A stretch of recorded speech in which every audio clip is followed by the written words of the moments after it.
News express at 6ಕ್ಕೆ ಸ್ವಾಗತ. ನಾನು Sushma. Drugs ಅಷ್ಟೇ ಅಲ್ಲ, ಅಕ್ರಮ ದಂಧೆಗಳಲ್ಲೂ ಸಂಜನಾ ಸೈಟ್. ಸಂಭಾವಿತ ವೈದ್ಯ ಪಾಷಾನನ್ನ ಬುಟ್ಟಿಗೆ ಹಾಕಿಕೊಂಡಿದ್ದು ಹೇಗೆ ಸಂಜನಾ? ನೌಕಾಪಡೆ ಮಾಜಿ ಅಧಿಕಾರಿ ಮೇಲೆ ಶಿವಸೇನೆ ಹಲ್ಲೆ ಮಾಡಿದ್ದು ಯಾಕೆ? ಇದೆಲ್ಲವನ್ನು ನೋಡೋಣ. ನಟಿ ಸಂಜನಾ ಕೇವಲ ಡ್ರಗ್ಸ್ ದಂಧೆ ಮಾತ್ರ ಅಲ್ಲ, ಯಾವ್ಯಾವ ಅಕ್ರಮ ದಂಧೆಯಲ್ಲಿ ಭಾಗಿಯಾಗಿದ್ದಾರೆ ಗೊತ್ತಾ? ಸಂಭಾವಿತ ಡಾಕ್ಟರ್ ಅನ್ನ ಉಪ್ಪಿನಕಾಯಿ ಬುಟ್ಟಿಗೆ ಹಾಕಿಕೊಂಡಿದ್ದು ಹೇಗೆ? ಮೊಬೈಲ್ನಲ್ಲಿ ಡ್ರಗ್ಸ್ ದಂಧೆ ನಡೀತಿದ್ದು ಹೇಗೆ? ಇದೆಲ್ಲವನ್ನು ನೋಡೋಣ ಡ್ರಗ್ಸ್ ದುನಿಯಾ ನ್ಯೂಸ್ ಎಕ್ಸ್‌ಪ್ರೆಸ್‌ನಲ್ಲಿ. ಸ್ಯಾಂಡಲ್ವುಡ್ ಡ್ರಗ್ಸ್ ಜಾಲದಲ್ಲಿ ಸಿಲುಕಿರುವ ನಟಿ ಸಂಜನಾ ಕೇವಲ ಡ್ರಗ್ಸ್ ದಂಧೆಯಲ್ಲಿ ಮಾತ್ರ ಪಾಲ್ಗೊಂಡಿಲ್ಲ. ತನಿಖೆ ವೇಳೆ ಹಲವು ಸ್ಫೋಟಕ ವಿಚಾರಗಳು ಬಯಲಿಗೆ ಬಂದಿದ್ದು, ಹವಾಲಾ ಮತ್ತು ಮಾನವೀಯರ ಅಕ್ರಮ ದಂಧೆಯಲ್ಲೂ ಇದ್ದ ಬಗ್ಗೆ ಆರೋಪಗಳು ಕೇಳಿಬಂದಿವೆ. ಕೆಲ ಫ್ಲಾಟ್ಗಳನ್ನು ಬೇನಾಮಿಯಾಗಿ ಬಳಕೆ ಮಾಡಿಕೊಂಡಿರುವುದು ತನಿಖೆ ವೇಳೆ ಬಯಲಾಗಿದೆ.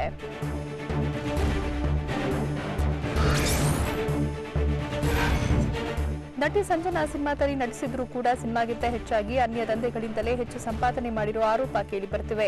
ಸಂಭಾವಿತ ವೈದ್ಯನಾಗಿರೋ ಪಾಷಾನನ್ನ ಬುಟ್ಟಿಗೆ ಹಾಕಿಕೊಂಡಿದ್ದ ಸಂಜನಾ ಪ್ರೀತಿ ಹೆಸರಲ್ಲಿ ಆತನಿಂದ ದುಡ್ಡು ಪೀಕಿದ್ದಾಳ ಅನ್ನೋ ಅನುಮಾನ ಮೂಡಿದೆ. ವ್ಯಾಸ್ಕ್ಯುಲರ್ ಸರ್ಜನ್ ಆಗಿರೋ ವೈದ್ಯ ಅಜೀಜ್ ಪಾಷಾ ಸ್ವಭಾವತಃ ಸಂಭಾವಿತನಾಗಿದ್ದ ಅಂತಾನೆ ಆಸ್ಪತ್ರೆ ಸಿಬ್ಬಂದಿ ಹೇಳ್ತಿದ್ದಾರೆ.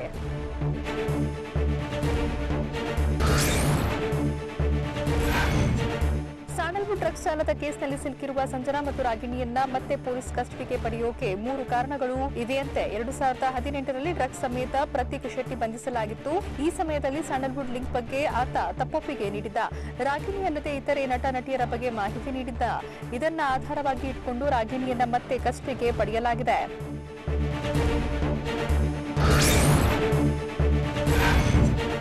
ಸ್ಯಾಂಡಲ್ವುಡ್ ಡ್ರಗ್ಸ್ ಜಾಲದ ಕೇಸ್ನ ಬಗ್ಗೆ ಹಲವರ ಬಗ್ಗೆ ಆರೋಪಿಸಿದ್ದ ಸಾಮಾಜಿಕ ಹೋರಾಟಗಾರ ಪ್ರಶಾಂತ್ ಸಂಬರಗಿಯನ್ನ ಸಿಸಿಬಿ ಅಧಿಕಾರಿಗಳು ವಿಚಾರಣೆ ನಡೆಸಿದ್ದಾರೆ. ಪ್ರಶಾಂತ್ ಸಂಬರಗಿ ಮಾಡ್ತಿರುವ ಕೆಲಸ ಯಾವುದು, ಸಂಬರಗಿ ಬೆಂಗಳೂರಿಗೆ ಬಂದಿದ್ದು ಯಾವಾಗ ಮತ್ತು ಯಾಕೆ ಅಂತ ಪ್ರಶ್ನೆ ಮಾಡಿದ್ದಾರೆ. ಮಾತ್ರವಲ್ಲ, ಪ್ರಶಾಂತ್ ಸಂಬರಗಿ ತಂದ ದಾಖಲೆಗಳನ್ನು ಕೂಡ ಸಿಸಿಬಿ ಅಧಿಕಾರಿಗಳು ಪರಿಶೀಲನೆ ನಡೆಸಿದರು.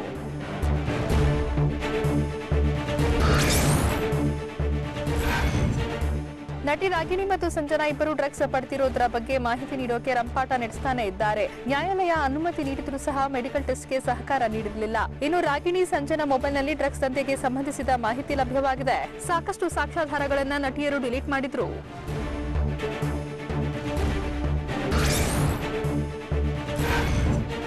ಸ್ಯಾಂಡಲ್ವುಡ್ ಡ್ರಗ್ಸ್ ಫುಡ್ ಆಗಿರೋ ಕೆಲಸದಲ್ಲಿ ಆರೋಪಿಯಾಗಿರುವ ಫಾಜಿಲ್ ಡ್ರಗ್ಸ್ ದಂಧೆ ಮೂಲಕವೇ ಕೋಟಿ ಹಣ ಸಂಪಾದನೆ ಮಾಡಿದ್ದಾನೆ. ಕಳೆದ 10 ವರ್ಷದ ಹಿಂದೆ ಮೆಕ್ಯಾನಿಕ್ ಆಗಿದ್ದ ಶೇಖ್ ಫಾಜಿಲ್ ನಂತರ ಶ್ರೀಲಂಕಾದ ಕೆಸಿನೋಗೆ ಎಂಟ್ರಿ ಕೊಟ್ಟಿದ್ದ. ರಾಜಕಾರಣಿಗಳ ಸ್ನೇಹ, ನಟ ನಟಿಯರ ಸಂಪರ್ಕ ಬೆಳೆಸಿದ್ದ. ಹಂತವಾಗಿ ಡ್ರಗ್ಸ್ ದಂಧೆಯಲ್ಲಿಯೇ ಹಣ ಗಳಿಸಿದ್ನ ಎಂಬ ಅನುಮಾನ ವ್ಯಕ್ತವಾಗಿದೆ.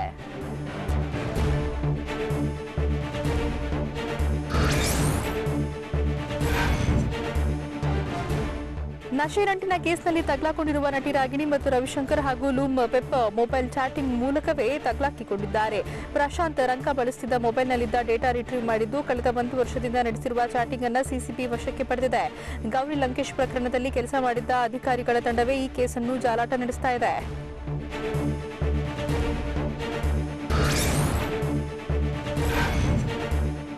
ಡ್ರಗ್ಸ್ ಜಾಲದಲ್ಲಿ ಸಿಲುಕಿ ವಿಲವಿಲ ಅಂತಿರೋ ಆರೋಪಿಗಳು ಚಾಟ್ ಮಾಡಿದ ಟೈಮಿಂಗ್ ಆಧರಿಸಿ ಸಿಸಿಬಿ ಪೊಲೀಸರು ಮಾಹಿತಿ ಕಲೆ ಹಾಕ್ತಿದ್ದಾರೆ.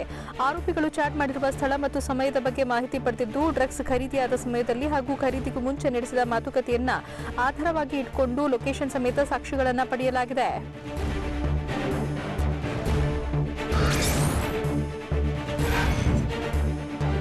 ಸ್ಯಾಂಡಲ್ವುಡ್ ನಶೆ ಕೂಪದಲ್ಲಿ ಸಿಲುಕಿರುವ ಆರೋಪಿಗಳ ಸಂಖ್ಯೆ ಬಗ್ಗದಷ್ಟು ಹೆಚ್ಚಾಗ್ತಾನೆ ಇದೆ. ಮತ್ತೊಬ್ಬ ಆರೋಪಿ ವೈಭವ್ ಜೈನನ್ನ ಪೊಲೀಸರು ವಶಕ್ಕೆ ಪಡೆದಿದ್ದಾರೆ. ಸಿಸಿಬಿ ಮುಖ್ಯಸ್ಥ ಸಂದೀಪ್ ಪಾಟೀಲ್ ಈ ಬಗ್ಗೆ ಮಾಹಿತಿ ನೀಡಿದ್ದು, ನಿನ್ನೆ ತಡರಾತ್ರಿ ವೈಭವ್ ಜೈನನ್ನ ವಶಕ್ಕೆ ಪಡೆಯಲಾಗಿದೆ.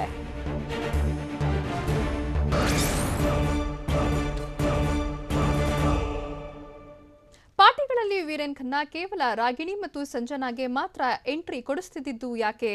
ರಾಗಿಣಿ ಜೊತೆ ಡ್ರಗ್ಸ್ ತಗೊಂಡಿದ್ದೀನಿ ಅಂತ ಹೇಳಿದ್ದು ಯಾರು? ಸಂಬರಗಿ ವಿಚಾರಣೆಯಿಂದ ಸಂಜನಾಗೆ ಟೆನ್ಷನ್ ಶುರುವಾಗಿದ್ದು ಯಾಕೆ? ಇದೆಲ್ಲವನ್ನು ನೋಡೋಣ ಬೆಂಗಳೂರು ನ್ಯೂಸ್ ಎಕ್ಸ್‌ಪ್ರೆಸ್‌ನಲ್ಲಿ. ನಶೆ ಜಾಲದಲ್ಲಿ ಸಿಲುಕಿರುವ ನಟಿ ಸಂಜನಾ ಮತ್ತು ರಾಗಿಣಿಗೆ ಪೊಲೀಸ್ ಕಸ್ಟಡಿ ಇನ್ನು 3 ದಿನ ಮಾತ್ರ ಇರಲಿದೆ. ಹೀಗಾಗಿ ಪೊಲೀಸರು ಸಮಯವನ್ನ ಏನಾದರೂ ವ್ಯರ್ಥ ಮಾಡ್ತಿದ್ದಾರಾ ಅನ್ನೋ ಅನುಮಾನ ಮೂಡಿದೆ. ಮಧ್ಯಾಹ್ನದವರೆಗೂ ಮಹಿಳಾ ನಿಲಯದ ಕಡೆ ತನಿಖಾ ಅಧಿಕಾರಿಗಳು ಸುಳಿದಿರಲಿಲ್ಲ. ಈಗಾಗಲೇ ನಟಿಯರಿಬ್ಬರು ಉಪಯುಕ್ತ ಮಾಹಿತಿ ನೀಡದೆ ಪೊಲೀಸರಿಗೆ ಚಳ್ಳೆಹಣ್ಣು ತಿನ್ನಿಸುತ್ತಿದ್ದು, ತ್ವರಿತವಾಗಿ ವಿಚಾರಣೆ ನಡೆಯಬೇಕು ಅನ್ನೋ ಕೂಗು ಹೆಚ್ಚಾಗಿದೆ.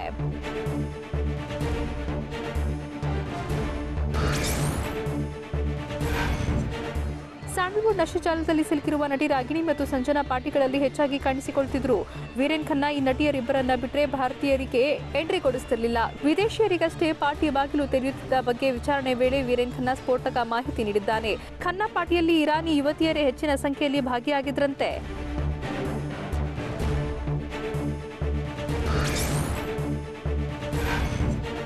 ನಶೆ ನಂಟಿನ ಕೇಸ್ನಲ್ಲಿ ತಗಲಾಕೊಂಡಿರುವ ನಟಿಯರಾದ ರಾಗಿಣಿ ಮತ್ತು ಸಂಜನಾ ಇಬ್ಬರು ವಿಚಾರಣೆಯಲ್ಲಿ ತುಟಿಕ್ ಪಿಟಿಕ್ ಅಂತಿಲ್ಲ. ನಮಗೆ ಡ್ರಗ್ಸ್ ಮಾಫಿಯಾ ಬಗ್ಗೆ ಏನೂ ಗೊತ್ತಿಲ್ಲ, ಡ್ರಗ್ಸ್ ಮಾಫಿಯಾದಲ್ಲಿ ಭಾಗಿಯಾದವರ ಬಗ್ಗೆ ಕೂಡ ಗೊತ್ತಿಲ್ಲ ಅಂತಿದ್ದು ತಾವು ಸೇಫ್ ಆಗುವ ಜೊತೆಗೆ ಇತರರನ್ನ ರಕ್ಷಿಸೋಕೆ ಯತ್ನಿಸಿದ್ರು. ಆದರೆ ಇನ್ನುಳಿದ ಆರೋಪಿಗಳು ಮಾತ್ರ ಒಬ್ಬರ ಮೇಲೆ ಒಬ್ಬರು ಆರೋಪ ಮಾಡುತ್ತಿದ್ದಾರೆ.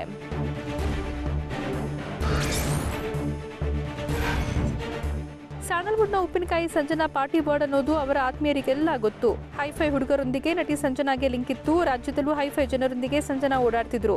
ಹೀಗಾಗಿ ಸಂಜನಾಳನ್ನ ಬಳಸಿ ಕರ್ನಾಟಕದಲ್ಲಿ ಕೆಸಿನೋ ಬಿಸ್ನೆಸ್ ಮಾಡೋಕೆ ಫಾಸಿಲ್ ಪ್ಲಾನ್ ಮಾಡಿದ್ದ ಅನ್ನೋದು ತನಿಖೆ ವೇಳೆ ರಿವೀಲ್ ಆಗಿದೆ.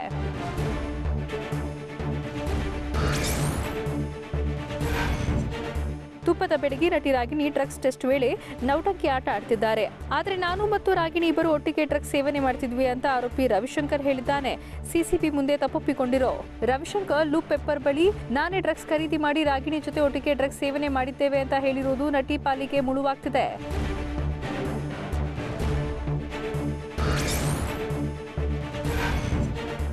ಸ್ಯಾಂಡಲ್ವುಡ್ ಡ್ರಗ್ಸ್ ಜಾಲದಲ್ಲಿ ಸಿಲುಕಿರೋ ನಟಿ ಸಂಜನಾಗೆ ಕೂತಲ್ಲಿ ಕೂರಂಗಿಲ್ಲ, ನಿಂತಲ್ಲಿ ನಿಲ್ಲಂಗಿಲ್ಲ ಎನ್ನುವಂತಾಗಿದೆ. ಸಾಮಾಜಿಕ ಕಾರ್ಯಕರ್ತ ಪ್ರಶಾಂತ್ ಸಂಬರ್ಗಿ ಕೂಡ ಸಿಸಿಬಿ ವಿಚಾರಣೆಗೆ ಹಾಜರಾಗಿ ಇರೋದ್ರಿಂದ ಎಲ್ಲಿ ತನ್ನ ಮತ್ತಷ್ಟು ದಂಧೆ ಬಯಲಾಗಲಿದೆಯೋ ಅನ್ನೋ ಚಿಂತೆ ಕಾಡೋಕೆ ಶುರುವಾಗಿದೆ. ನಿನ್ನೆ ರಾತ್ರಿಯಿಂದಲೂ ಸಂಜನಾ ಫುಲ್ ಟೆನ್ಷನ್ ಅಲ್ಲಿ ಇದ್ದಾರಂತೆ.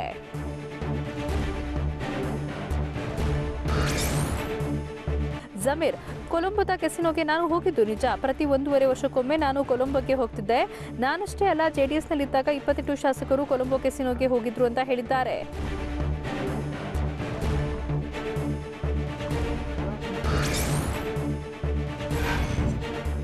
ಬೆಂಗಳೂರಿನ ಏರ್ಪೋರ್ಟ್ ಸಮೀಪದ 250 ಕೋಟಿ ಮೌಲ್ಯದ ಸರ್ಕಾರಿ ಜಮೀನನ್ನು ಒತ್ತುವರಿ ಮಾಡಿಕೊಳ್ಳಲಾಗಿತ್ತು. ಭೂ ಸುಧಾರಣಾ ಕಾಯ್ದೆ ಉಲ್ಲಂಘನೆ ಮಾಡಿ ಒತ್ತುವರಿ ಮಾಡಿಕೊಂಡಿದ್ದ ಜಮೀನನ್ನು ಬೆಂಗಳೂರು ನಗರ ಡಿಸಿ ನೇತೃತ್ವದಲ್ಲಿ ತೆರವು ಮಾಡಲಾಯಿತು. ಒತ್ತುವರಿಯಾಗಿದ್ದ 20 ಎಕರೆ 13 ಗುಂಟೆ ಸರ್ಕಾರಿ ಜಮೀನು ಮರಳಿ ಸರ್ಕಾರದ ವಶಕ್ಕೆ ಪಡೆಯಲಾಗಿದೆ. ಮಾತಿನ ಚಕಮಕಿ ನಡೆಸಿದವರನ್ನ ಚಿಕ್ಕಜಾಲ ಪೊಲೀಸರು ವಶಕ್ಕೆ ಪಡೆದಿದ್ದಾರೆ.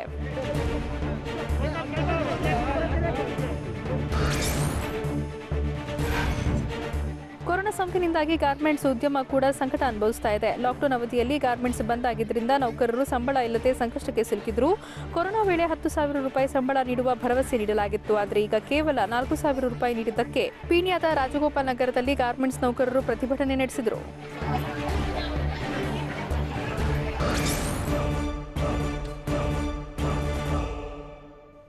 ದೇಶದಲ್ಲಿ ಈವರೆಗೂ ಎಷ್ಟು ಕೋಟಿ ಕೊರೋನಾ ಟೆಸ್ಟ್ ನಡೆದಿದೆ ಗೊತ್ತಾ? ಅದ್ಯಾವ ಪಂಚ ರಾಜ್ಯಗಳಲ್ಲಿ ಸೋಂಕಿತರು ಹೆಚ್ಚಾಗಿ ಗುಣಮುಖರಾಗಿದ್ದಾರೆ ಗೊತ್ತಾ? ಪ್ರಧಾನಿ ವಿರುದ್ಧ ರಾಹುಲ್ ಗಾಂಧಿ ಮತ್ತೆ ವಾಗ್ದಾಳಿ ನಡೆಸಿದ್ದು ಯಾಕೆ? ಇದೆಲ್ಲವನ್ನು ನೋಡೋಣ ಕೊರೋನಾ ಹಾಟ್ಸ್ಪಾಟ್ ಎಕ್ಸ್‌ಪ್ರೆಸ್‌ನಲ್ಲಿ. ವಿಶ್ವದಾದ್ಯಂತ ಕೊರೋನಾ ವೈರಸ್ ಅಬ್ಬರ ಹೆಚ್ಚಾಗ್ತಾನೆ ಇದ್ದು ಸೋಂಕಿತರ ಸಂಖ್ಯೆ ಕ್ಷಣಕ್ಕೂ ದುಪ್ಪಟ್ಟಾಗ್ತಾ ಇದೆ. ಜಗತ್ತಿನಲ್ಲಿ ಕೊರೋನಾ ಸೋಂಕಿತರ ಸಂಖ್ಯೆ 2,86,56,116 ಜನರಿಗೆ ವೈರಸ್ ಅಟ್ಯಾಕ್ ಆಗಿದ್ರೆ ಸೋಂಕಿನಿಂದಾಗಿ 9,19,703 ಜನರು ಮೃತಪಟ್ಟಿದ್ದಾರೆ. 2 ಕೋಟಿಗೂ ಅಧಿಕ ಜನ ಕೊರೋನಾ ವಿರುದ್ಧ ಹೋರಾಡಿ ಗುಣಮುಖರಾಗಿದ್ದಾರೆ. ತೆಲಂಗಾಣದಲ್ಲಿ ಕೊರೋನಾ ಸೋಂಕಿತರ ಸಂಖ್ಯೆ ಏರಿಕೆಯಾಗ್ತಾನೆ ಇದ್ದು 1,54,880 ಜನರಿಗೆ ಕೊರೋನಾ ತಗುಲಿದೆ. ಕಳೆದ 24 ಗಂಟೆಯಲ್ಲಿ 2,278 ಜನರಿಗೆ ಕೊರೋನಾ ಪಾಸಿಟಿವ್ ವರದಿಯಾಗಿದೆ. ಒಟ್ಟು ಸೋಂಕಿತರ ಪೈಕಿ 1,21,925 ಜನರು ಕೊರೋನಾ ವಿರುದ್ಧ ಹೋರಾಡಿ ಗೆದ್ದಿದ್ದು 950 ಜನ ಸಾವಿಗೀಡಾಗಿದ್ದಾರೆ.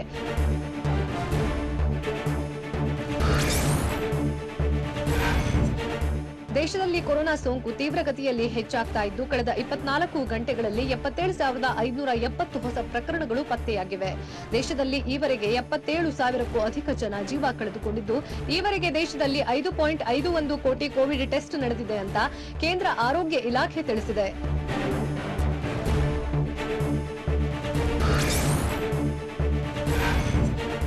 ದೇಶದಲ್ಲಿ ಕೊರೋನಾ ವಿರುದ್ಧ ಹೋರಾಡಿ 36 ಲಕ್ಷ ಜನ ಗುಣಮುಖರಾಗಿದ್ದಾರೆ.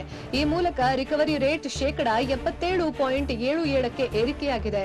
ಇದರಲ್ಲಿ ಮಹಾರಾಷ್ಟ್ರ, ತಮಿಳುನಾಡು, ಆಂಧ್ರಪ್ರದೇಶ, ಕರ್ನಾಟಕ, ಉತ್ತರ ಪ್ರದೇಶದಲ್ಲೇ ಶೇಕಡಾ 60ರಷ್ಟು ಸೋಂಕಿತರು ಕೊರೋನಾದಿಂದ ಚೇತರಿಸಿಕೊಂಡಿದ್ದಾರೆ.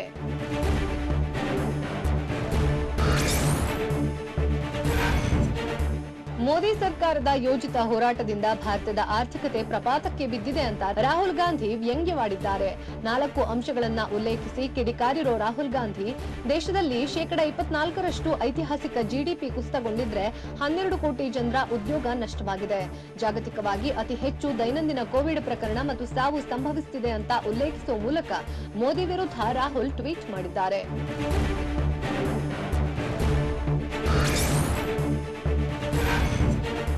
ಏಷ್ಯಾದ ಅತಿ ದೊಡ್ಡ ಸ್ಲಂ ಆಗಿರೋ ಮುಂಬೈನ ಧಾರಾವಿ ಕೊಳಗೇರಿ ಪ್ರದೇಶದಲ್ಲಿ ಕೊರೋನಾ ಸೋಂಕಿನ 2ನೇ ಅಲೆ ಆರಂಭವಾಗಿದೆ. 2 ತಿಂಗಳ ಬಳಿಕ ಧಾರಾವಿಯಲ್ಲಿ 2 ಅಂಕಿಯ ಕೊರೋನಾ ಪ್ರಕರಣ ದಾಖಲಾಗಿದೆ. ಕಳೆದ ಜುಲೈ 19ರಂದು 36 ಪ್ರಕರಣ ದಾಖಲಾದ ಬಳಿಕ 24 ಗಂಟೆಗಳಲ್ಲಿ 33 ಹೊಸ ಪ್ರಕರಣ ಪತ್ತೆಯಾಗಿದೆ.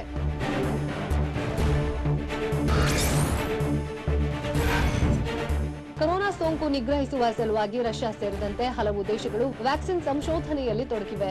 ಆಸ್ಟ್ರಾಜೆನೆಕಾ ಸಂಸ್ಥೆಯ ವ್ಯಾಕ್ಸಿನ್ಗಳು ಯಶಸ್ವಿಯಾಗಿಲ್ಲ, ಹೀಗಾಗಿ ಮಾನವನ ಮೇಲೆ ಪ್ರಯೋಗವನ್ನ ನಿಲ್ಲಿಸಿವೆ. ಆದರೆ ಭಾರತ್ ಬಯೋಟೆಕ್ ಪ್ರಾಣಿಗಳ ಮೇಲೆ ನಡೆಸಿದ ವ್ಯಾಕ್ಸಿನ್ ಪ್ರಯೋಗ ಯಶಸ್ವಿಯಾಗಿದೆಯಂತೆ.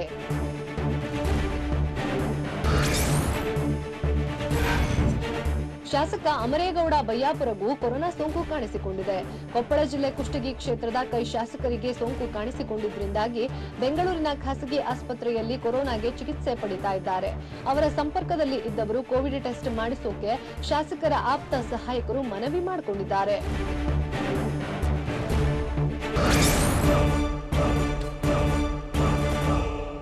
ಮಾಜಿ ಸಿಎಂ ಸಿದ್ದರಾಮಯ್ಯಗೆ ಕಾಂಗ್ರೆಸ್ನವರೇ ಮರೆತು ಹೋಗ್ತಾರೆ ಅನ್ನೋ ಭಯ ಕಾಡ್ತಿರುವುದು ಯಾಕೆ? ಶಾಸಕ ಜಮೀರ್ ಗುಜ್ರಿ ಗಿರಾಕಿ ಅಂತ ಕಿಡಿಕಾರಿದ್ದು ಯಾರು? ಎಐಸಿಸಿಯಲ್ಲಿ ಸೀನಿಯರ್ಸ್ ವಿರುದ್ಧ ಗುಡುಗಿದ್ದು ಯಾಕೆ ಸತೀಶ್ ಜಾರಕಿಹೊಳಿ? ಇಂಥ ಕೌತುಕದ ಸುದ್ದಿಗಳನ್ನು ನೋಡೋಣ ಸ್ಟೇಟ್ ನ್ಯೂಸ್ ಎಕ್ಸ್‌ಪ್ರೆಸ್ನಲ್ಲಿ. ಸಿದ್ದರಾಮಯ್ಯ ಆಗಾಗ ಟ್ವೀಟ್ ಮಾಡದಿದ್ರೆ ಕಾಂಗ್ರೆಸ್ನವರೇ ಮರೆತು ಬಿಡ್ತಾರೆ ಅಂತ ಸಚಿವ ಎಸ್ಟಿ ಸೋಮಶೇಖರ್ ಟಾಂಗ್ ಕೊಟ್ಟಿದ್ದಾರೆ. ಆ ಕಾರಣಕ್ಕೆ ಆಗೊಂದು ಈಗೊಂದು ಅಂತ ಟ್ವೀಟ್ ಮಾಡ್ತಾರೆ. ಡಿಕೆ ಶಿವಕುಮಾರ್ ನೇತೃತ್ವದ ಕಾಂಗ್ರೆಸ್ನಲ್ಲಿ ಸಿದ್ದರಾಮಯ್ಯ ಅವರಿಗೆ ಭಯ ಇದೆ, ತನ್ನನ್ನ ಪಕ್ಷದವರೇ ಮರಿತಾರೆ ಅನ್ನೋ ಭಯ ಕಾಡ್ತಾ ಇದೆ. ಹೀಗಾಗಿ ಸಿದ್ದು ಸರಣಿ ಟ್ವೀಟ್ ಮಾಡ್ತಾರೆ ಅಂತ ವ್ಯಂಗ್ಯವಾಡಿದ್ದಾರೆ.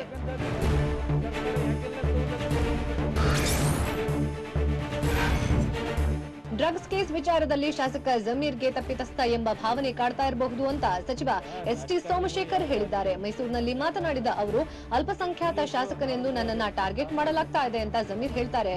ತಪ್ಪು ಮಾಡದೇ ಇದ್ರೆ ಅಲ್ಪಸಂಖ್ಯಾತ ಹೆಸರು ಏಕೆ ಬಳಸಬೇಕು ಅಂತ ಜಮೀರ್ಗೆ ಎಸ್ಟಿ ಸೋಮಶೇಖರ್ ಎದುರೇಟು ಕೊಟ್ಟಿದ್ದಾರೆ.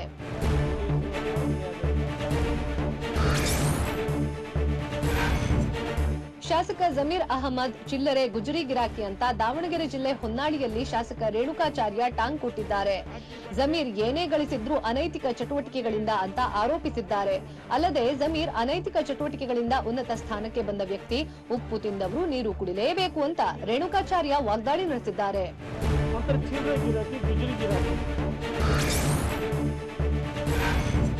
ಶಾಸಕ ಜಮೀರ್ ಹೇಳಿಕೆಗೆ ಶಾಸಕ ಎಸ್ಎ ರಾಮದಾಸ್ ವ್ಯಂಗ್ಯವಾಡಿದ್ದಾರೆ. ಕೊಲಂಬೋಗೆ ಹೋಗಿರೋದು ಸಾಬೀತಾದ್ರೆ ಆಸ್ತಿಯನ್ನ ಸರ್ಕಾರಕ್ಕೆ ಬರೆದು ಕೊಡ್ತೀನೆಂಬ ಹೇಳಿಕೆಗೆ ಟಾಂಗ್ ಕೊಟ್ಟಿದ್ದಾರೆ. ಬಿಜೆಪಿ ಅಧಿಕಾರಕ್ಕೆ ಬಂದ್ರೆ ವಾಚ್ಮನ್ ಆಗ್ತೀನಿ ಅಂತ ಹೇಳಿದ್ದನ್ನೇ ನೀವು ಪಾಲಿಸಿಲ್ಲ, ಈಗ ನೀವು ನಿಜವಾಗಿಯೂ ಆಸ್ತಿ ಬರೆದು ಕೊಡ್ತೀರಾ ಅಂತ ರಾಮದಾಸ್ ಟ್ವೀಟ್ ನಲ್ಲಿ ಪ್ರಶ್ನಿಸಿದ್ದಾರೆ.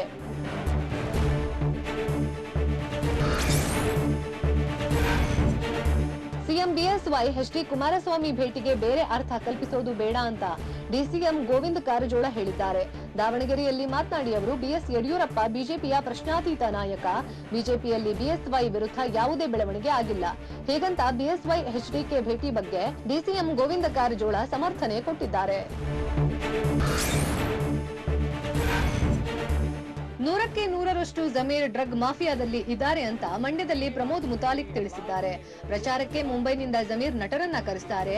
ರಾಜಕಾರಣದ ಪ್ರಭಾವ ಇರೋದ್ರಿಂದ ಬಂಧಿಸ್ತಾ ಇಲ್ಲ. ಡ್ರಗ್ ಮಾಫಿಯಾದಲ್ಲಿ ರಾಜಕೀಯ ಮುಖಂಡರು ಇದ್ದಾರೆ. ಬಿಜೆಪಿಯವರು ಈ ವಿಚಾರದಲ್ಲಿ ದಮ್ ತೋರಿಸಬೇಕು ಅಂತ ಪ್ರಮೋದ್ ಮುತಾಲಿಕ್ ಹೇಳಿದ್ದಾರೆ.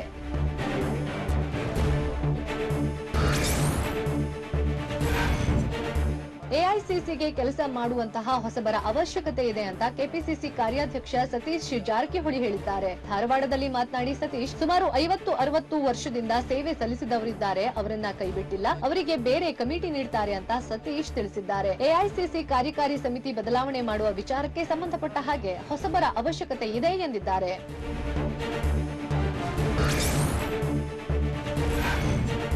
ಮಂಡ್ಯ ನಗರದ ಗುತ್ತಲ ಬಡಾವಣೆಯಲ್ಲಿರೋ ಅರ್ಕೇಶ್ವರ ದೇಗುಲಕ್ಕೆ ಮುಜರಾಯಿ ಖಾತೆ ಸಚಿವ ಭೇಟಿ ಕೊಟ್ಟಿದ್ರು. ದುಷ್ಕರ್ಮಿಗಳು ನಿನ್ನೆ ದೇವಾಲಯಕ್ಕೆ ನುಗ್ಗಿ 3 ಅರ್ಚಕರ ಹತ್ಯೆಗೈದು ಹುಂಡಿಯನ್ನ ಕದ್ದೊಯ್ದಿದ್ರು. ಹೀಗಾಗಿ ಸಚಿವರು ದೇವಸ್ಥಾನಕ್ಕೆ ಭೇಟಿ ನೀಡಿ 3 ಕುಟುಂಬಗಳಿಗೆ ತಲಾ 5 ಲಕ್ಷ ರೂಪಾಯಿಯ ಚೆಕ್ ವಿತರಿಸಿದ್ರು. ಮಕ್ಕಳ ಶಿಕ್ಷಣ ಜವಾಬ್ದಾರಿಯನ್ನ ಹೊತ್ತುಕೊಳ್ಳುವ ಭರವಸೆಯನ್ನೂ ಕೊಟ್ರು.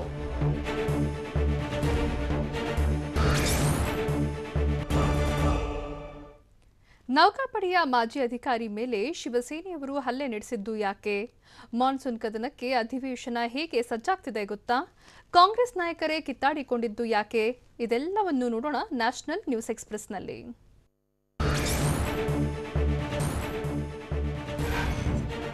ಪ್ರಧಾನಿ ನರೇಂದ್ರ ಮೋದಿ ಇವತ್ತು ಮಧ್ಯಪ್ರದೇಶದಲ್ಲಿ 1.25 ಲಕ್ಷ ಕುಟುಂಬಕ್ಕೆ ಪಿಎಂ ಆವಾಸ್ ಯೋಜನೆಯಡಿ ಮನೆಗಳನ್ನ ಹಸ್ತಾಂತರಿಸಿದ್ರು. ಬಳಿಕ ಫಲಾನುಭವಿಗಳೊಂದಿಗೆ ಸಂವಾದವನ್ನೂ ನಡೆಸಿದ್ರು. ಈ ವೇಳೆ ಮಧ್ಯಪ್ರದೇಶದ ಮುಖ್ಯಮಂತ್ರಿ ಶಿವರಾಜ್ ಸಿಂಗ್ ಚೌಹಾಣ್ ಕೂಡ ವಿಡಿಯೋ ಕಾನ್ಫರೆನ್ಸ್ನಲ್ಲಿ ಪಾಲ್ಗೊಂಡಿದ್ರು.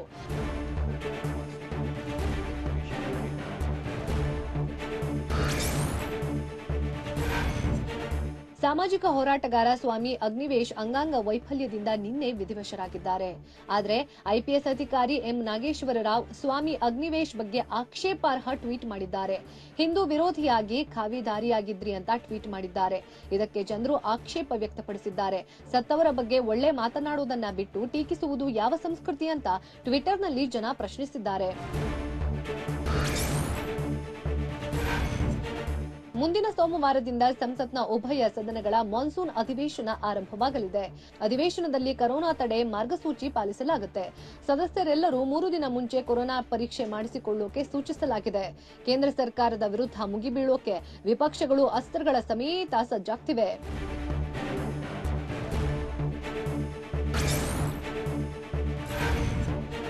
ಬಿಹಾರ ಚುನಾವಣೆಗೆ ಕೆಲವೇ ದಿನಗಳಲ್ಲಿ ದಿನಾಂಕ ಪ್ರಕಟಣೆ ಆಗುವ ಸಾಧ್ಯತೆ ಇದ್ದು, ಚುನಾವಣಾ ಕಣ ಈಗಿನಿಂದಲೇ ರಂಗೇರ್ತಾ ಇದೆ. ಬಿಜೆಪಿ ರಾಷ್ಟ್ರೀಯ ಅಧ್ಯಕ್ಷ ಜೆಪಿ ನಡ್ಡಾ 2 ದಿನಗಳ ಬಿಹಾರ ಪ್ರವಾಸ ತೆಗೆದುಕೊಂಡಿದ್ದಾರೆ. ಪ್ರವಾಸದ ಮೊದಲ ದಿನ ಪಾಟ್ನಾದ ಶ್ರೀ ಪಟ್ನೇಶ್ವರಿ ದೇಗುಲಕ್ಕೆ ಭೇಟಿ ನೀಡಿ ವಿಶೇಷ ಪ್ರಾರ್ಥನೆ ಸಲ್ಲಿಸಿದ್ರು. ಬಳಿಕ ಬಿಹಾರ ಸಿಎಂ ನಿತೀಶ್ ಕುಮಾರ್ ಭೇಟಿಯಾಗಿ ಚರ್ಚಿಸಿದ್ರು.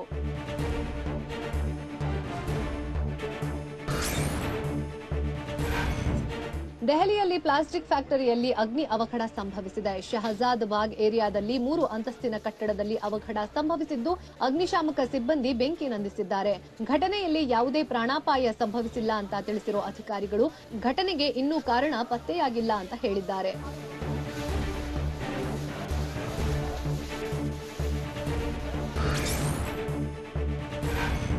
ಕೇರಳ ಪ್ರೌಢಶಿಕ್ಷಣ ಸಚಿವ ಕೆಟಿ ಜಲೀಲ್ ರಾಜೀನಾಮೆಗೆ ಆಗ್ರಹಿಸಿ ನಡೆತಾ ಇರೋ ಪ್ರತಿಭಟನೆ ತೀವ್ರಗೊಂಡಿದೆ.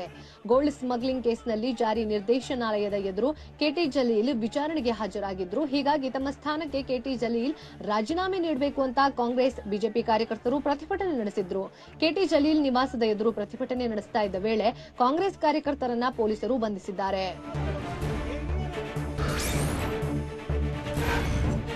ದೆಹಲಿಯಲ್ಲಿ ನಕಲಿ ತುಪ್ಪ ತಯಾರಿಸ್ತಾ ಇದ್ದ ಅಡ್ಡೆ ಮೇಲೆ ಪೊಲೀಸರು ದಾಳಿ ನಡೆಸಿದ್ದಾರೆ. ಬವಾನಾ ಏರಿಯಾದಲ್ಲಿ ರಿಫೈನ್ಡ್ ಆಯಿಲ್ ಬಣ್ಣ ಬಳಸಿ ನಕಲಿ ತುಪ್ಪವನ್ನ ತಯಾರಿಸಲಾಗ್ತಾ ಇತ್ತು. ಈ ಬಗ್ಗೆ ಮಾಹಿತಿ ಪಡೆದು ದಾಳಿ ನಡೆಸಿದ ಪೊಲೀಸರು 5 ಆರೋಪಿಗಳನ್ನ ಬಂಧಿಸಿದ್ದಾರೆ.